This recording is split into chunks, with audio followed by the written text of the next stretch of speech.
Hello students, आज हम discuss करने जा रहे हैं BCA second semester digital electronics में नेक्स्ट रिवीजन टॉपिक डीमल्टीप्लेक्सर। कल जो हमने पढ़ा था वह हमने मल्टीप्लेक्सर के बारे में रिवाइज़ किया था कि मल्टीप्लेक्सर जो होता है वह हमारा मैनी टू वन होता है। मल्टीप्लेक्सर जो होता है वह हमारा मैनी टू वन होता है, यानी कि many inputs then one output. Demultiplexer की अगर हम बात करें तो demultiplexer is just opposite as multiplexer, यानी कि डीमल्टीप्लेक्सर जो होता है वह वाइस वर्सा होता है, हमारा जस्ट अपोजिट होता है हमारा मल्टीप्लेक्सर के।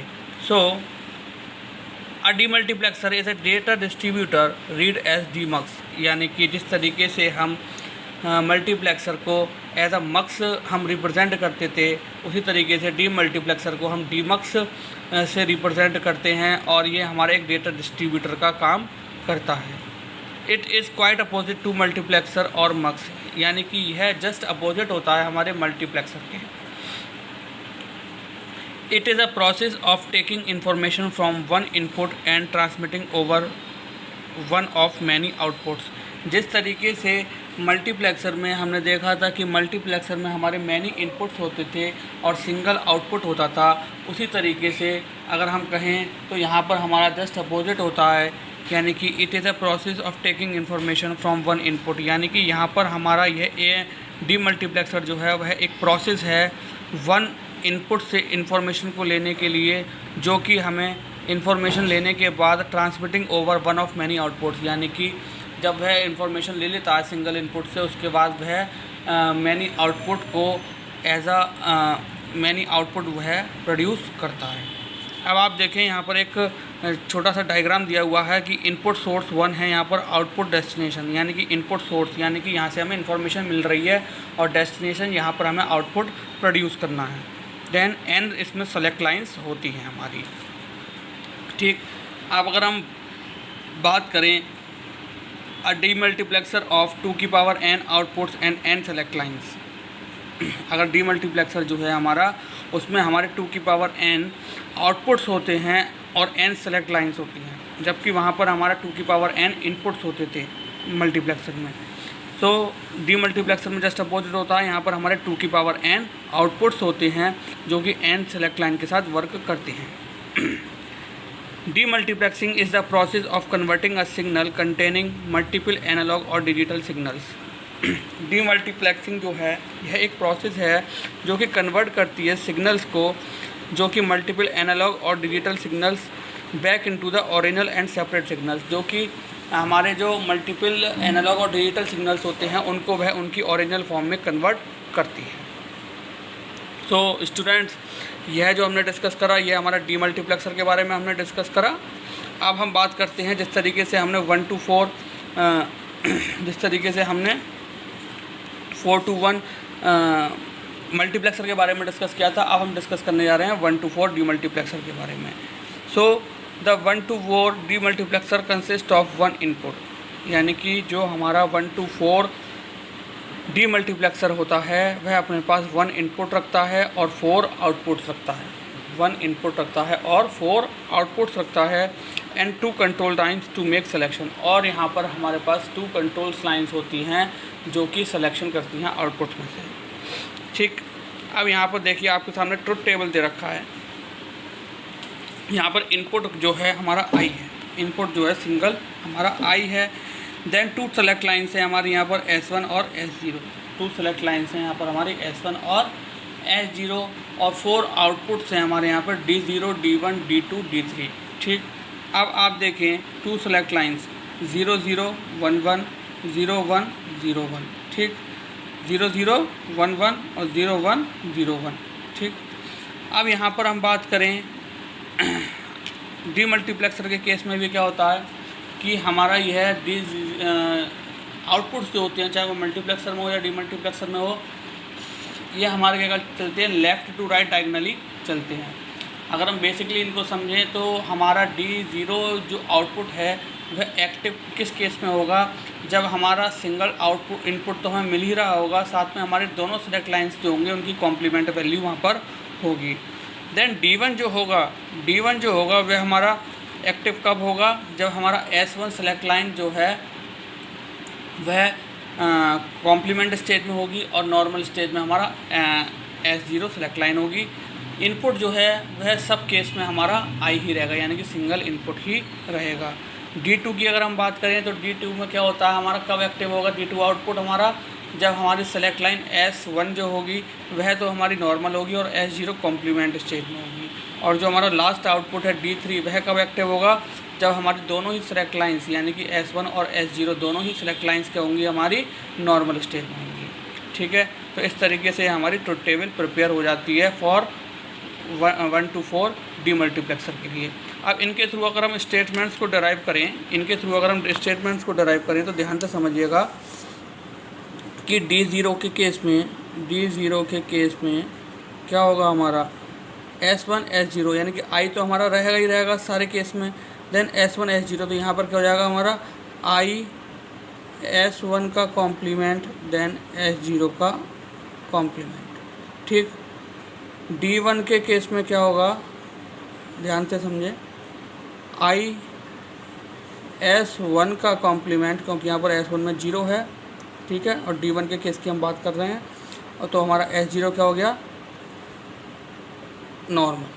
ठीक, अगर हम D2 केस की बात करें तो यह हमारा D2 आउटपुट कब एक्टिव होगा, जब हमारा I इनपुट तो रहेगा ही, S1 हमारा एज इट इज़ रहेगा और S0 हमारा कॉम्प्लीमेंट वैल्यू डिस्प्ले कर रहा होगा। देन D3 लास्ट आउटपुट हमारा कब एक्टिव होगा, जब हमारे दोनों ही नॉर्मल स्टेज में होंगे। ठीक, तो इस तरीके से हमने ट्रुथ टेबल की हेल्प से एक्सप्रेशंस को डेराइव किया। ठीक, ये देखें आप, अभी हमने आपको ट्रुथ टेबल के साथ करके दिखाया है, यही एक्सप्रेशन डेराइव करके। अब बात करते हैं इन एक्सप्रेशंस की हेल्प से हम किस तरीके से अपना 1 to 4 डीमल्टीप्लेक्सर का लॉजिक सर्किट डिज़ाइन करेंगे। ठीक, अब D0 की अगर हम बात करें तो D0 आउटपुट हमें कब मिलेगा, जब हमारा S1 और S0 सेलेक्ट लाइंस जो हैं वह हमारा S1 और S0 हमारी जो हैं वो हमें नॉर्मल वैल्यू और कॉम्प्लीमेंट वैल्यू के थ्रू मिल रहा है select lines. Then I input जो है वह हमारे लिए सब में कॉमन है। ठीक है, अब हम बात करें तो यहाँ पर हमने S1 और S0 के लिए हमने नॉट गेट यूज़ करा है, क्योंकि नॉट गेट हमारा कॉम्प्लीमेंट वैल्यू प्रोड्यूस करेगा सेलेक्ट लाइंस में। ठीक, अब हम यहाँ पर देखें, यहाँ पर हमारा सबके बीच जो है वह एंड ऑपरेशन परफॉर्म हो रहा है, यहाँ पर हमारा सबके बीच एंड ऑपरेशन परफॉर्म हो रहा है। ठीक है, तो यहाँ पर हमने क्या करा, फर्स्ट हमारा क्या है I S1 S0, यानी कि हमने 4 एंड गेट्स ड्रॉ कर लिए फॉर 4 आउटपुट्स। ठीक, I जो है वह सब में हमारा कॉमन रहेगा। अब क्या करा, I S1 S0 का कॉम्प्लीमेंट, I S1 और S0 का कॉम्प्लीमेंट, यानी कि फर्स्ट आउटपुट हमें मिल गया। देन सेकंड आउटपुट D1 की बात करें तो D1 के केस में क्या होगा, D1 के केस में क्या होगा, 1 S1 का कॉम्प्लीमेंट देन S0, I हमने यहाँ से ले लिया, देन S1 का कॉम्प्लीमेंट देन S0। ठीक है, D2 के केस में क्या होगा, I S1 S0 का कॉम्प्लीमेंट, I यहाँ से ले लिया हमने। ठीक है, then S1 as it is मिल गया, देन S0 का कॉम्प्लीमेंट। ठीक, लास्ट जो है हमारा D3, उसमें हमारा I हमने यहाँ से ले लिया। ठीक है, I हमारा यहाँ से मिल गया हमें, then S1 normal, then S0 normal. ठीक, तो ये हमारा लॉजिक सर्किट ड्रॉ हो जाता है with the help of Boolean expression which is derived from the truth table. ठीक, अब अगर हम बात करें इसके ब्लॉक डायग्राम की, तो इसका ब्लॉक डायग्राम हमें कुछ इस तरीके से मिलता है 1 into 4 डीमल्टीप्लेक्सर का, कि हमारा सिंगल आउटपुट I हमें मिल रहा है, देन 2 सेलेक्ट लाइन्स हैं यहाँ पर S1 और S0, देन जो 4 आउटपुट प्रोड्यूस कर रही हैं D0, D1, D2 और D3। ठीक, तो यह था हमारा 1 into 4 डीमल्टीप्लेक्सर, यानी कि सिंगल इनपुट मल्टीपल आउटपुट। और हमारा मल्टीप्लेक्सर में क्या होता है, मल्टीपल इनपुट सिंगल आउटपुट। ठीक, तो स्टूडेंट्स आज जो हमने डिस्कस करा वो हमने डीमल्टीप्लेक्सर के बारे में डिस्कस करा कि डीमल्टीप्लेक्सर जो होता है वो हमारा डेटा डिस्ट्रीब्यूटर का काम करता है, और यह हमारा जस्ट अपोजिट होता है मल्टीप्लेक्सर के। मल्टीप्लेक्सर के हम अगर सिंपल वर्ड्स में कहें तो डीमल्टीप्लेक्सर एक हमारा प्रोसेस है जो कि इंफॉर्मेशन को सिंगल इनपुट से सेलेक्ट करके मल्टीपल आउटपुट प्रोड्यूस करता है। साथ ही साथ ये क्या होता है कि हमारा इसमें 2 की पावर n इनपुट आउटपुट्स होते हैं हमारे इसमें, और n सेलेक्ट लाइंस होती हैं हमारी इसमें, ठीक है। अब अगर हम बात करें कि डीमल्टीप्लेक्सर जो है एक प्रोसेस भी है जो कि कन्वर्ट करता है डिजिटल और एनालॉग सिग्नल्स को उनकी ओरिजिनल फॉर्म में, ठीक है।